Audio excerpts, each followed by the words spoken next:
Alors d'abord, une salutation toute particulière à chacun et chacune de vous.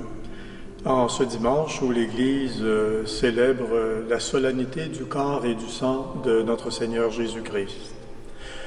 De coutume, cette fête, elle est appelée la fête Dieu.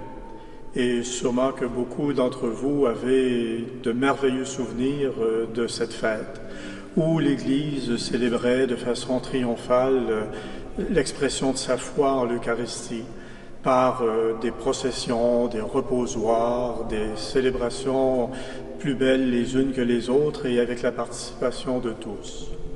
Bien sûr qu'aujourd'hui les choses ont changé.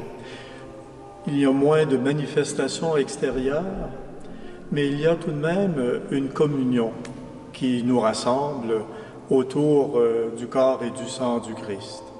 Le jour du Seigneur qui nous appelle à chaque fois à faire assembler, à nous retrouver à l'Église pour écouter la parole et partager le pain de vie. Une célébration de mémoire, comme il nous a dit de le faire, « Vous ferez cela en mémoire de moi ». Une célébration qui nous fait prendre conscience de la richesse du don de Dieu au milieu de nous.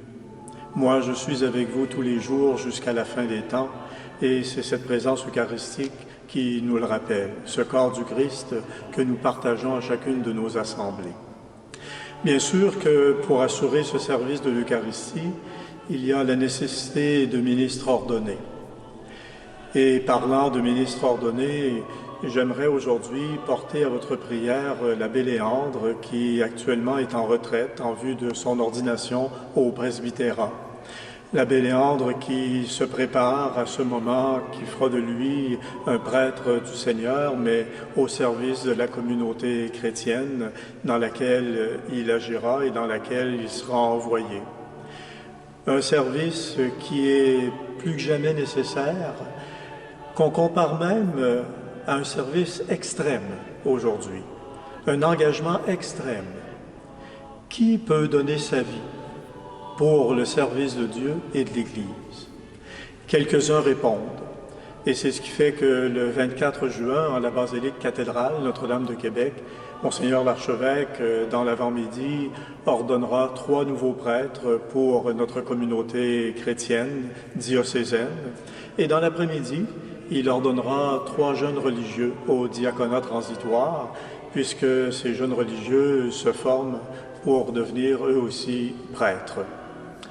Alors je vous invite à prier, particulièrement aujourd'hui, pour rendre grâce au Seigneur de ce don de l'Eucharistie, que nous célébrons non pas aussi fastueusement qu'autrefois, mais que nous célébrons avec toute la foi qui est nôtre et tout l'honneur qui est dû. Et à prier aussi pour ces jeunes hommes qui seront marqués par l'imposition des mains au service de la communauté. Et je vous invite aussi à prier pour les vocations. Je dois vous dire que nous attendons toujours de ces nouvelles de la part du gouvernement et on pense que ces nouvelles vont venir très, très bientôt et c'est ce qui augmente notre hâte de vous revoir et de faire communauté avec vous. Je vous souhaite encore une fois un beau dimanche et de la part de toute l'équipe pastorale de passer une belle semaine et nous nous revoyons ce dimanche qui précédera la fête de la Saint-Jean-Baptiste. Bon dimanche encore et portez-vous bien, demeurez en santé, demeurez des gens pleins de bonté.